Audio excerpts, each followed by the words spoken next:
പ്രിയമുള്ളവരെ സ്വാഗതം. Make your life happy and സിമ്പിളിൻ്റെ 11ാമത്തെ എപ്പിസോഡാണ്.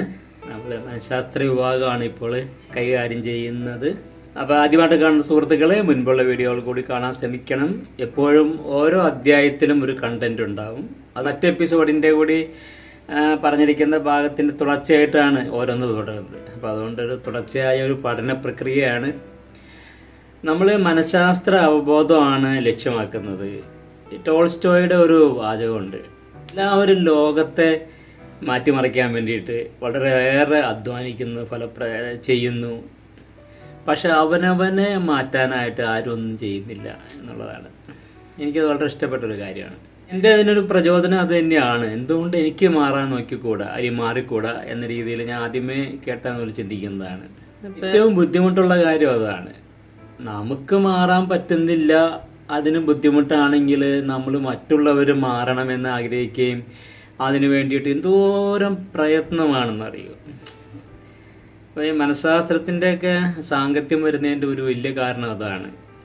ഇപ്പം ഞാൻ എൻ്റെ ഭാര്യ മാറണമെന്ന് ആഗ്രഹിക്കുന്നു, അല്ലെങ്കിൽ കുട്ടികൾ മാറണമെന്ന് ആഗ്രഹിക്കുന്നു, വീടിൻ്റെ ചുറ്റുപാടുകളൊക്കെ മാറണമെന്ന് ആഗ്രഹിക്കുന്നു, അല്ലേ? നമുക്ക് നല്ല റോഡ് വേണം, നല്ല ഗതാഗത സൗകര്യങ്ങൾ വേണം, അതുമാതിരി എല്ലാവരും നമ്മുടെ നല്ല രീതിയിൽ പെരുമാറണം. ഒരു ഓഫീസിൽ ചെന്ന് കഴിഞ്ഞാൽ നല്ല രീതിയിൽ പെരുമാറണം. അതായത് നമ്മളെപ്പോഴും ചിന്തിക്കുകയും ആഗ്രഹിക്കുകയും ചെയ്യുന്നത് നമ്മളെ ബേസ് ചെയ്തിട്ടാണ്. നമുക്ക് കൂടുതൽ ബെനിഫിഷ്യറി ആവണം എന്നുള്ളതാണ്. പക്ഷേ നമുക്ക് എന്ത് മറ്റുള്ളവർക്കുമായിട്ട് സംഭാവന ചെയ്യാൻ പറ്റും, അല്ലെങ്കിൽ നമുക്ക് എത്രമാത്രം നല്ല രീതിയിൽ മാറാൻ പറ്റും, അല്ലെങ്കിൽ നമുക്കൊരു പുതിയ രീതിയിലേക്ക് മാറാൻ പറ്റുമോ എന്ന ഒരു ചിന്ത, അതാണ് ഞാൻ ആത്യന്തികമായിട്ട് നിങ്ങളിൽ നിന്ന് പ്രതീക്ഷിക്കുന്നത്. അപ്പോൾ ഈ ഒരു ആശയം കൈമാറുകയോ അല്ലെങ്കിൽ ഈ ആശയം ബെനിഫിഷ്യൽ ആവുകയോ ചെയ്യുന്നതിൻ്റെയൊക്കെ ആത്യന്തിക ലക്ഷ്യം അതാണ്. അപ്പോൾ അത് ഉൾക്കൊണ്ടുകൂടി നിങ്ങൾ ഈ പാഠഭാഗങ്ങൾ ശ്രദ്ധിക്കണം. അതുകൊണ്ട് തന്നെ ഇതൊരു മുഴുവനും നിങ്ങൾ കേൾക്കണം. ഞാൻ നോക്കിയിട്ട് ഒരു പ്രാവശ്യമൊന്നും കേട്ടാൽ പോരാ, ഒന്നിലേറെ കേട്ട് അതെന്താണ് ഉദ്ദേശിക്കുന്നതെന്ന് പൂർണ്ണമായ അർത്ഥത്തിൽ മനസ്സിലാക്കിയാൽ മാത്രം പോരാ, അത് എത്രമാത്രം എനിക്ക് അപ്ലിക്കബിൾ ആവുന്നുണ്ട്, അല്ലെങ്കിൽ എനിക്കത് വേണോ, അല്ലെങ്കിൽ ഞാൻ അങ്ങനെ മാറണോ എന്നൊരു ചിന്ത കൂടി നിങ്ങളിൽ ഉണ്ടാവണം. ഇത് വളരെ പെട്ടെന്ന് സാധിക്കുന്ന ഒരു കാര്യമല്ല. അതിൻ്റെ കാരണങ്ങൾ കൂടി നമ്മൾ ഇതിൻ്റെ പിന്നിൽ വ്യാഖ്യാനിക്കുന്നുണ്ട്. അപ്പോൾ ഇത്രയും ഇൻട്രൊഡക്ഷൻ പറഞ്ഞത് ഇതിൻ്റെ ഗൗരവം ബോധ്യപ്പെടാൻ വേണ്ടിയിട്ടാണ്. നമുക്കന്ന് സബ്ജക്റ്റിലേക്ക് കിടക്കാം. ഈ പറഞ്ഞ ആശയപ്രകാരം ഇത് ഏറ്റവും വിലപ്പെട്ട ഒരു അധ്യായം കൂടിയാണ്. കാരണം നമ്മളുടെ സാമാന്യ ചിന്ത ഉപയോഗപ്പെടുത്തിക്കൊണ്ട് നമുക്ക് എങ്ങനെ ആ മനഃശാസ്ത്രത്തിൻ്റെ ഏറ്റവും ഗൗരവമുള്ള ഭാഗത്തേക്ക് പ്രവേശിക്കാമെന്നാണ് ഇവിടെ പറയുന്നത്. അപ്പോൾ എല്ലാം കേൾക്കുക. നമ്മൾ ചൈൽഡ് ഈഗോ സ്റ്റേറ്റ് എന്നാണ് പൊതുവെ ഇതിന് പറയുന്നത്. ഈ ചൈൽഡ് ഈഗോ സ്റ്റേറ്റ് എന്താണെന്നെങ്കിലും നിങ്ങൾ ഈ അധ്യായത്തോടെ മനസ്സിലാക്കി വയ്ക്കണം. കാരണം പിന്നീട് അങ്ങോട്ടുള്ള എല്ലാ ഭാഗങ്ങളും നമ്മൾ ചൈൽഡ് എന്ന വാക്കായിരിക്കും ഉപയോഗിക്കുക. അപ്പോൾ ഞാൻ ഇതിനകത്ത് ഏറ്റവും കൂടുതൽ ശ്രദ്ധ കൊടുക്കുന്നത് ഒരു സാധാരണക്കാരന് ചൈൽഡ് ഈഗോ സ്റ്റേറ്റ് എന്താണെന്ന് മനസ്സിലാക്കാൻ എന്തൊക്കെ പറയാൻ പറ്റും അതാണ് പറയുന്നത്. നീണ്ടുപോവുകയാണെങ്കിൽ ക്ഷമിക്കണം, എല്ലാം കാണണം. അതായത് വ്യക്തികൾ 3 വ്യത്യസ്തമായ മനോഭാവത്തിലൂടെയാണ് കടന്നു പോവുക. ഈ TA സൈക്കോളജി ഉന്നം വയ്ക്കുന്ന കാര്യം അതാണ്. ആ 3 വ്യത്യസ്തമായ കാര്യങ്ങൾക്കാണ് നമ്മൾ പാരന്റ്, ചൈൽഡ്, അഡൽട്ട്. ഞാൻ അതിൻ്റെ ക്രമത്തിലല്ല പറഞ്ഞിരിക്കുന്നത്. പാരന്റ്, അഡൽട്ട്, ചൈൽഡ് എന്നാണ് അതിൻ്റെ ഓർഡർ വരുന്നത്. അത് പ്രത്യേകം പറയാൻ കാരണം, പാരന്റ് എന്ന് പറയുന്ന ആശയം ആശയപരമായിട്ട് നമ്മൾ രൂപം കൊള്ളുന്നത്, നമുക്ക് സംസാരിക്കാനൊക്കെയുള്ള പ്രവണത ഉണ്ടായി തുടങ്ങിയ ശേഷമാണ് നമുക്ക് ആശയങ്ങൾ ലോകത്തിലേക്ക് എത്താൻ പറ്റുള്ളൂ. ഒരാൾ പറയുന്നത് ഇത് അച്ഛനാണ്, ഇത് അമ്മയാണ്, അല്ലെങ്കിൽ ഇത് ആനയാണ്, അല്ലെങ്കിൽ ഇത് പൂച്ചയാണ് എന്ന് പറഞ്ഞ് മനസ്സിലാക്കിയെടുക്കുന്ന ആ മനസ്സിൻ്റെ തലച്ചോറിൻ്റെ ആ ഭാഗം പൂർണ്ണമായി വികസിച്ച ശേഷം മാത്രമേ നമുക്ക് ആശയങ്ങളുടെ ലോകത്തിലേക്ക് പോകാൻ പറ്റുള്ളൂ. അത് ഏതാണ്ട് ഒരു 9 മാസം അല്ലെങ്കിൽ അതിന് മേലെ. അതിനു മുൻപ് ഒരു കുട്ടി ജീവിക്കുന്നുള്ളൊരു കാര്യം മനസ്സിലാക്കണം.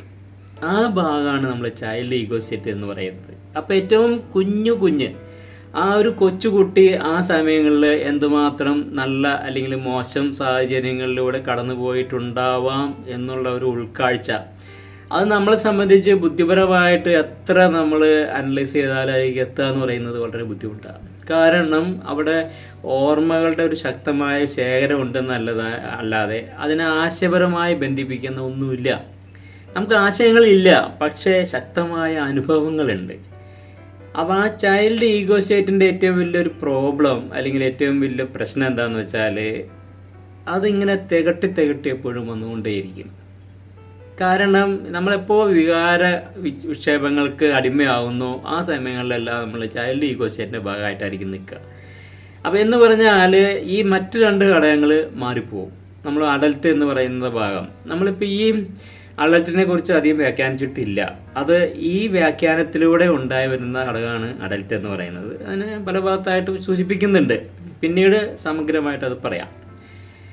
പക്ഷേ മനസ്സിലാക്കിയെടുക്കേണ്ടത് ചൈൽഡ് ഈഗോ സ്റ്റേറ്റിനെയാണ്. അപ്പോൾ നമ്മൾ ഈ 3 വ്യത്യസ്തമായ ഈഗോ സ്റ്റേറ്റിലൂടെ കടന്നു പോകുന്നുണ്ടെങ്കിലും നമ്മൾ കരുതുക ഞാൻ ഭൂരിഭാഗം സമയം ഏറ്റവും പക്വതയുടെ അല്ലെങ്കിൽ ഏറ്റവും കഴിവറ്റ പ്രകടനമാണ് കാഴ്ചവെക്കുന്നത് എങ്കിൽ പോലും അതിൻ്റെ ചൈൽഡിൻ്റെ ആ ഒരു തള്ളിച്ച അധികം ഉണ്ടാവും. അങ്ങനെ ആ ചൈൽഡിൻ്റെ തള്ളിച്ച അധികം ഉണ്ടാകുമ്പോൾ കുഴപ്പമെന്ന് വെച്ചാൽ അത് സിറ്റുവേഷന് യോജിക്കില്ല, അപ്രോപ്രിയേറ്റ് ആക്ഷൻ ആയിരിക്കില്ല നമ്മളിൽ നിന്നും ആ സമയങ്ങളിൽ ഉണ്ടാവുക. അപ്പോൾ എന്താ പ്രശ്നമെന്ന് വെച്ചാൽ അതിൻ്റെ റിസൾട്ട് മാറിപ്പോവും. നമ്മൾ എന്താണ് ഉദ്ദേശിക്കുന്നത് അതിൽ നിന്ന് മാറിപ്പോവും. അത് സംഭവിക്കുക വ്യത്യാസമായിട്ടായിരിക്കും. അപ്പോൾ നമ്മുടെ ജീവിതത്തിൽ അല്ലെങ്കിൽ നമ്മളുടെ ഈ ലോകത്തിൽ അല്ലെങ്കിൽ മറ്റു വിധത്തിലെല്ലാം ഏറ്റവും കൂടുതൽ പ്രശ്നങ്ങൾ ഉണ്ടാക്കിയെടുക്കുന്നത് നമ്മളിൽ ഉണ്ടാകുന്ന ഈ ചൈൽഡ് ഈഗോ സ്റ്റേറ്റാണ് എന്ന കാര്യം നിങ്ങൾ മനസ്സിൻ്റെ എവിടെയെങ്കിലും ഒന്ന് കുറിച്ച് വയ്ക്കുക.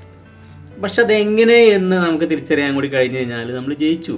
പക്ഷെ അത് എളുപ്പമല്ല മനസ്സിലാക്കിയെടുക്കാൻ. കാരണം എൻ്റെ തന്നെ ഞാൻ ചൈൽഡ് ഈഗോ സ്റ്റേറ്റിൽ എത്രമാത്രം വ്യാപരിക്കുന്നു, എത്ര സമയം ചൈൽഡ് ഈഗോ സ്റ്റേറ്റ് ആയിരുന്നു എന്ന് ഞാൻ കണ്ടെത്തുക എന്ന് പറയുന്നത് വൈഷമ്യമുള്ള ഏരിയയാണ്. അപ്പം മറ്റുള്ളവരെ സംബന്ധിച്ച് ആലോചിച്ച് നോക്കിയാൽ അവർ ഏത് ഈഗോ സ്റ്റേറ്റിലാണെന്ന് നമുക്ക് ഊഹിക്കാൻ മാത്രമേ കഴിയുള്ളൂ. എങ്കിലും പല പല പല കാര്യങ്ങളും നമുക്കത് മനസ്സിലാക്കിയെടുക്കാം. അത് തുടർന്ന് ഇങ്ങോട്ട് ഓരോന്നിൽ പറയാം, ഓരോന്നിലും ഇതേപറ്റിയൊക്കെ പറയുന്നുണ്ടാവും. പക്ഷെ നമ്മൾ ചൈൽഡ് ഈഗോ സ്റ്റേറ്റ് എന്താണെന്ന കാര്യമാണ് മനസ്സിലാക്കിയെടുക്കേണ്ടത്. അപ്പം ഞാൻ എൻ്റെ വിക്ഷോഭങ്ങൾക്ക് കൂടുതൽ ഗൗരവം കൊടുക്കുന്ന ഒരു മനോഭാവത്തിലാണെങ്കിൽ ചൈൽഡ് ഈഗോ സ്റ്റേറ്റിലാണ്. ഏറ്റവും സിമ്പിളായിട്ടുള്ള വ്യാഖ്യാനം അതാണ്. അപ്പം നമ്മൾ ആ അതിനെപ്പറ്റി കൂടുതൽ പഠിക്കണം. ഇപ്പം ഞാൻ ചിരിക്കാനും വേണ്ടി ആഗ്രഹിക്കുന്നു, അല്ലെങ്കിൽ ഞാൻ കരയുന്ന സിറ്റുവേഷൻ വരുന്നു, അതല്ലെങ്കിൽ എനിക്ക് സങ്കോചം വരുന്നു, അതല്ലെങ്കിൽ എനിക്കൊരു പിന്നോക്കം, എനിക്ക് വേണ്ട അയ്യോ എന്നൊക്കെ രീതിയിൽ തോന്നലൊക്കെ ഉണ്ടായിക്കഴിഞ്ഞാൽ അവിടെ ഒരു വികാരത്തിൻ്റെ ആധിക്യം അതിനകത്തുണ്ട്.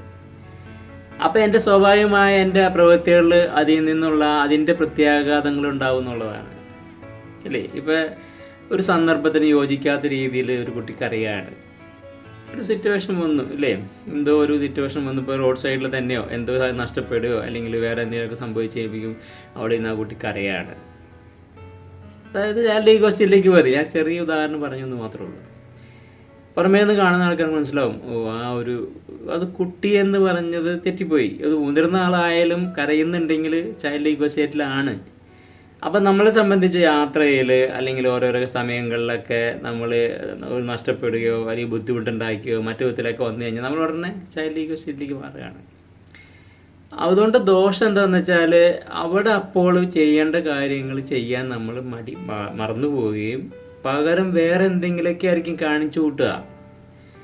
ഇത് ഉദാഹരണങ്ങളിലൂടെ മാത്രമേ നമുക്ക് മനസ്സിലാക്കാൻ പറ്റുള്ളൂ. അപ്പോൾ ഓരോരുത്തരും നമ്മളെ തന്നെ ചൈൽഡ് ഈഗോ സ്റ്റേറ്റിനെ അനലൈസ് ചെയ്തിട്ട് ഞാൻ ചൈൽഡിലായിരുന്നോ എന്ന രീതിയിലുള്ള ഒരു ഉൾക്കാഴ്ച ഉണ്ടാക്കിയെടുക്കാനേ നമുക്ക് പറ്റുള്ളൂ, അതേ സാധ്യമാവുള്ളൂ.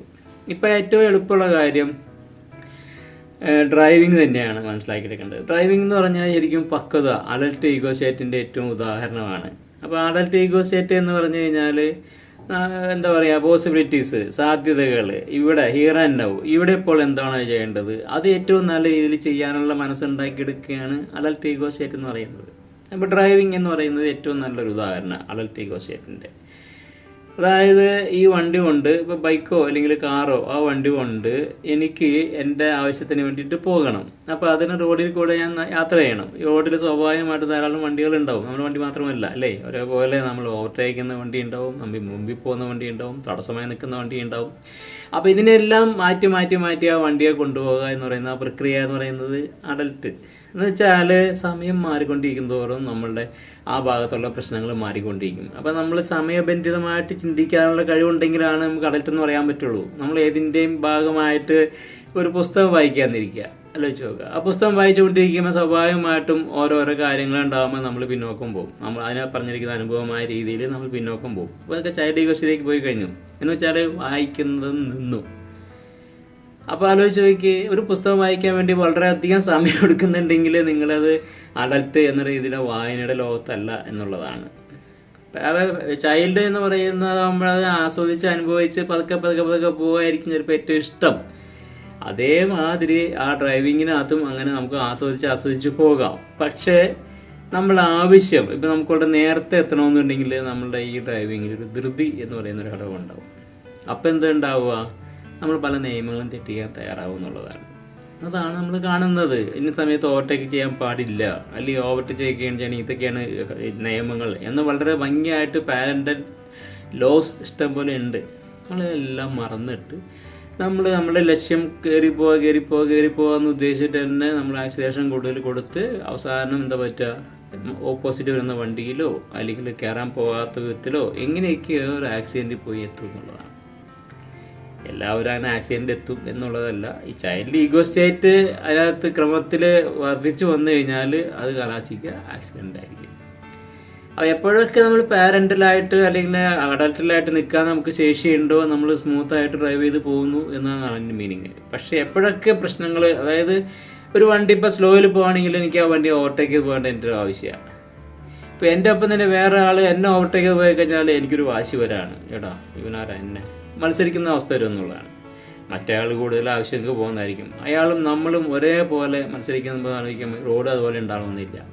ഒരു ആക്സിഡൻറ്റും എല്ലാ കാരണങ്ങളായി പല വിധത്തിലും ആക്സിഡൻറ്റും ഉണ്ടാവുന്നു അതുവഴിയാണ്. പിന്നെ നമ്മളൊരു പരസ്യം കണ്ടിട്ട് നമ്മൾ വേറെ എന്തെങ്കിലും ആലോചിച്ച് പോവുക, മുമ്പിലുണ്ടായ കാര്യം ഓർക്കുന്നില്ല, എന്തുപറ്റി ഇടിച്ചു. അതല്ലെങ്കിൽ നമുക്ക് വളരെ ഉറക്കക്ഷീണം വന്ന് നമ്മൾ കണ്ണൊക്കെ ഒന്ന് അടഞ്ഞു പോകുന്നു, എന്തുപറ്റി ആ സമയത്ത് മുമ്പിൽ വണ്ടികളൊന്നും ഇല്ലാന്നുണ്ടെങ്കിൽ ഭാഗ്യത്തിന് നമ്മൾ ഇടിക്കില്ല, മറിച്ച് വണ്ടി ഉണ്ടെങ്കിൽ ഇടിക്കും. അപ്പം അങ്ങനെ നമ്മൾ ചൈൽഡ് ഈഗോ സ്റ്റേറ്റ് എപ്പോൾ ജീവിതത്തിലേക്ക് കൂടുതൽ കടന്നു വരുന്നു ആ സമയങ്ങളിൽ ജീവിതത്തിൻ്റെ നമ്മൾ ചെയ്യുന്ന പ്രവൃത്തികളുടെ ക്വാളിറ്റി കുറയും എന്നുള്ളതാണ് ആകെ പൊതുവെ പറയാൻ പറ്റുള്ളൂ. ഇപ്പം അടുക്കളയിൽ പാചകം ചെയ്യുന്ന സമയത്ത് ആലോചിച്ച് നോക്കുക, ഓരോന്നൊക്കെ ചെയ്യേണ്ട കൃത്യമായ സമയത്ത് കൃത്യമായിട്ട് ചെയ്ത് കഴിഞ്ഞാൽ മാത്രമാണ് കറികൾ അല്ലെങ്കിൽ ഓരോ കാര്യങ്ങളൊക്കെ ഭംഗിയാവുകയുള്ളൂ. എവിടെയെങ്കിലും നമുക്കൊരു പാളിച്ച വന്നാൽ മതി, അപ്പം റിസൾട്ട് ഉണ്ടാക്കും അല്ലേ. വേവ് കൂടുതലാവുന്നത്, വേവ് കുറയുന്നത്, അല്ലെങ്കിൽ കരിഞ്ഞു പോകുന്നത്, അല്ലെങ്കിൽ ശരിയല്ലായ്ക വരിക, ഇതൊക്കെ സംഭവിക്കുന്നത് നമ്മൾ ആ സമയത്ത് മനസ്സ് വേറെ അങ്ങോട്ടൊക്കെ പോയി എന്നുള്ളതാണ്. അതായത് ഓർമ്മകളിലേക്കോ അല്ലെങ്കിൽ വേറെ എന്തെങ്കിലും കാര്യങ്ങളിലേക്കോ മനസ്സ് വഴുതി പോവുക, ഈ പ്രവൃത്തി നമ്മൾ തടസ്സപ്പെടുന്നു അല്ലെങ്കിൽ ഭംഗിയായിട്ട് നടത്തുന്നില്ല. ഇങ്ങനെ ഏത് മേഖലയിലായാലും നമുക്ക് സംഭവിക്കുന്നത് അങ്ങനെയാണ്. ഇപ്പോൾ ഒരു ഫയൽ നമ്മൾ തീർപ്പാക്കുമ്പോൾ അയാളുടെ വാക്കുകൾ കണ്ടു കഴിയുമ്പോൾ അത് ഭംഗിയായിട്ടൊന്നുമില്ല എഴുതി വെച്ചേക്കുന്നത്, ശരിക്കും അല്ല എന്ന് പറഞ്ഞ ഉടനെ തന്നെ അതിനെ തടസ്സപ്പെടുത്തുകയാണ് നമ്മൾ. ആ എഴുതുമ്പോൾ സമയത്ത് അയാൾക്ക് അത്രയ്ക്ക് വിവരം ഉണ്ടായുള്ളൂ, അല്ലെങ്കിൽ ആ കാര്യം മനസ്സിലായില്ലേ എന്ന് കരുതുകയല്ല, അത് നിയമപ്രകാരമല്ല, അത് ഇങ്ങനെയാണെന്ന് പറഞ്ഞിട്ട് പാരൻറ്റിൻ്റെ ഒരു കൊറിയൊക്കെ കിട്ടി അത് മാറ്റി വയ്ക്കുകയാണ്. അതായത് നമ്മൾ ശരിയായ രീതിയിൽ അഡൽട്ട് അല്ല അവിടെ വർക്ക് ചെയ്യുന്നതെന്ന് അർത്ഥം. നമ്മൾക്ക് ഇഷ്ടപ്പെടുന്ന വിധത്തിൽ അല്ലെങ്കിൽ എന്നെ അഭിസംബോധനമായിട്ട് ഇപ്പോൾ അതൊരു നിയമം തന്നെ ആക്കിയിട്ടുണ്ടല്ലേ, ബഹുമാനപ്പെട്ട സാർ അറിയുന്നതിന് അല്ലെങ്കിൽ ഇന്നയാൾ അറിയുന്നതെന്ന് പറഞ്ഞ് മാറി അങ്ങനെ പാടില്ല എന്നൊക്കെ പറഞ്ഞൊക്കെ നിയമങ്ങളൊക്കെ ഓരോ പഞ്ചായത്തിലൊക്കെ കൊടുക്കുന്നത്. എന്ന് വെച്ചാൽ എല്ലാവരും സമമായിട്ട് ഒരേപോലെ കാണണം എന്ന മനോഭാവത്തിലൂടെ തന്നെ ഇതിനെ കാണണം എന്നുള്ള ഒരു ഇത് ഉണ്ടാക്കിയെടുക്കാൻ വേണ്ടിയിട്ടാണ്. ആലോചിച്ച് നോക്കുക. അപ്പോൾ ഇങ്ങനെ പറഞ്ഞ് പോകാൻ ധാരാളം പറയും. ഞാൻ അത് കൂടി പോകുന്നതുകൊണ്ട് ഞാൻ നിർത്തുകയാണ്. അപ്പോൾ നിങ്ങൾ ചൈൽഡ് ഈഗോ സ്റ്റേറ്റ് എന്നുള്ളതിനെ മനസ്സിലാക്കിയെടുക്കണം. അതായത് ജീവിതത്തിൻ്റെ ഒരേ സമയം സന്തോഷവും നല്ല സൗകര്യങ്ങളും അതുമാതിരി കാര്യങ്ങളൊക്കെ നമുക്ക് അനുഭവിക്കാൻ കഴിയുന്നത് ഈ ചൈൽഡ് ഈഗോ സ്റ്റേറ്റിലൂടെയാണ്. അതുകൊണ്ടാണ് ഏറ്റവും വില പിടിച്ചതാവുന്നത്. അതായത് ആസ്വാദനം എന്നൊരു പ്രക്രിയ നടക്കുന്നത് ഈ ചൈൽഡ് ഈഗോ സ്റ്റേറ്റ് ഭംഗിയായിട്ട് അവിടെ ഉണ്ടാവുമ്പോഴാണ്. പക്ഷേ നമുക്ക് ജീവിതം എപ്പോഴും ആസ്വാദനമല്ലല്ലോ അല്ലേ. എല്ലാ പ്രക്രിയയിലൂടെ നമുക്ക് ആസ്വാദനത്തിലേക്ക് എത്താം. പക്ഷെ അതൊരു ആഫ്റ്റർ എഫക്റ്റാണ്. നടന്നുകൊണ്ടിരിക്കുമ്പോൾ തന്നെ എനിക്ക് സന്തോഷം കിട്ടണമെന്ന് ആഗ്രഹിക്കുമ്പോൾ നമ്മൾ തീർത്തും ഒരു കുട്ടിയുടെ അവസ്ഥയിലേക്ക് മാറുകയാണ്. അതായത് 2ാം ക്ലാസ് 3ാം ക്ലാസ് 5ാം ക്ലാസ്സൊക്കെ ഉള്ള ഒരു കുട്ടിയുടെ മനോഭാവത്തിലേക്ക് മാറുകയാണ്. പക്ഷെ നമ്മൾ ഇന്നെല്ലാം മറ്റുള്ളവർ ആവശ്യപ്പെടുന്നത് അങ്ങനെയുള്ള പ്രവൃത്തികളാണോ എന്ന് നമ്മൾ ചിന്തിക്കണം. അപ്പം അതിന് വേണ്ടിയിട്ടാണ് ആസ്വാദനത്തിനുമായിട്ട് നമ്മൾ നമ്മളുടേതായ സ്വകാര്യമായ സൗകര്യങ്ങൾ ഉണ്ടാവുകയും ഉപയോഗപ്പെടുത്തുകയും ചെയ്യുന്നത്. ഇപ്പോൾ സിനിമ തിയേറ്ററിൽ പോകുന്നത് സിനിമ നമ്മൾ ആസ്വദിച്ച് കാണാൻ വേണ്ടിയിട്ടാണ്. അപ്പോൾ അതിന് വേണ്ടിയിട്ട് എല്ലാ സൗകര്യങ്ങളും അവിടെ ഉണ്ടാക്കിത്തരും. ഒരു പാർക്കിൽ പോകുന്നത് നമുക്ക് ആസ്വദിക്കുന്നതിന് വേണ്ടിയിട്ടാണ്. അപ്പോൾ അവിടെ അതുപോലെ തന്നെ സാഹചര്യങ്ങൾ കുറേയൊക്കെ ഉണ്ടാവും. അതേസമയം ഒരു ബീച്ചിൽ ഒരു മലപ്പുറത്തൊക്കെ പോകാമെന്ന് പറഞ്ഞാൽ ആലോചിച്ച് നോക്കുക, അവിടെ സൗകര്യങ്ങൾ കുറഞ്ഞു വരും. പക്ഷെ നമുക്ക് അവിടെ ആസ്വാദനങ്ങൾ ആ രീതിയിലാണ്. അപ്പോൾ എന്താണെന്ന് വെച്ചാൽ അപകട സാധ്യതകളിലേക്ക് നമ്മൾ പോകുന്നു എന്നുള്ളതാണ്. നമുക്കൊരു ട്രിപ്പ് പോകാം, ടൂറ് പോകാം. അതിനകത്തും ഇതുപോലെ തന്നെ ആസ്വാദനത്തിൻ്റെ അളവാണ് കൂടുതൽ. അത് എക്സ്പെൻസീവാണ്. അതുമാത്രമല്ല അതിനൊപ്പം ഇഷ്ടം പോലെ അഡ്ജസ്റ്റ്മെൻറ്റുകൾക്ക് നമ്മൾ വിധേയമാവേണ്ടി വരും, ഇല്ലേ? ആലോചിക്കുക, താമസ സൗകര്യങ്ങൾ, പുറമെയുള്ള ഭക്ഷണങ്ങൾ, യാത്രാ സൗകര്യങ്ങൾ, അവിടേക്കുള്ള റിസ്കുകൾ. അപ്പോൾ അതിനൊക്കെ അനുസരിച്ച് പോകാനുള്ള ശേഷി ഉണ്ടെങ്കിലാണ് അത് വിജയിക്കുകയുള്ളൂ. പിന്നെ അതിനകത്ത് സാമ്പത്തികമായ ഒരു ഘടകം കൂടിയുണ്ട്. അപ്പോൾ ജീവിതത്തിൻ്റെ ഇങ്ങനെ ഏത് ഭാഗത്ത് നോക്കിക്കഴിഞ്ഞാലും ആസ്വാദനത്തിന് ചിലവുണ്ട്. അപ്പോൾ മറ്റൊരാളുടെ കീഴിൽ നമ്മൾ ആസ്വദിച്ച് ജീവിക്കുമ്പോൾ ഇതൊന്നും ഒരു വിഷയമല്ല. അതായത് അച്ഛനമ്മമാരുടെ കീഴിലോ അല്ലെങ്കിൽ മറ്റുള്ളവരുടെ കീഴിലോ ഒക്കെ നമ്മൾ ഒരു അനുസരിക്കുന്ന ഒരാളായിട്ട് നമ്മൾ അങ്ങ് പോയിക്കൊണ്ടിരിക്കുക, ചിലവെല്ലാം മറ്റുള്ളവർ വായിക്കുന്നുവെങ്കിലും ജീവിതം വളരെ സുഖമാണ്. അങ്ങനെ ജീവിതം സുഖകരമായ അവസ്ഥയിൽ പോകുന്നതല്ല ജീവിതം, ഇല്ലേ? ഒരേപോലെ നമ്മൾ അത് ആ സുഖത്തെ അനുഭവിക്കുകയും കൂടി ചെയ്യണം. അതോടൊപ്പം തന്നെ ജോലി ചെയ്യുന്നവരുണ്ട്, അല്ലെങ്കിൽ എന്നെപ്പോലെ രക്ഷാകർത്താവിൻ്റെ റോള് ചെയ്യുന്ന ആൾക്കാരുണ്ട്. എല്ലാവർക്കും ജീവിതം ആസ്വാദികരമാക്കണം, എല്ലാ അവസരത്തിലും ആസ്വാദികരമാക്കണം, എപ്പോഴും ആസ്വാദികരമാക്കണം എന്നൊക്കെ നമുക്കൊരു ആത്യന്തിക ലക്ഷ്യമായിട്ട് വയ്ക്കാം എന്നല്ലാതെ നടക്കുന്ന കാര്യമല്ല.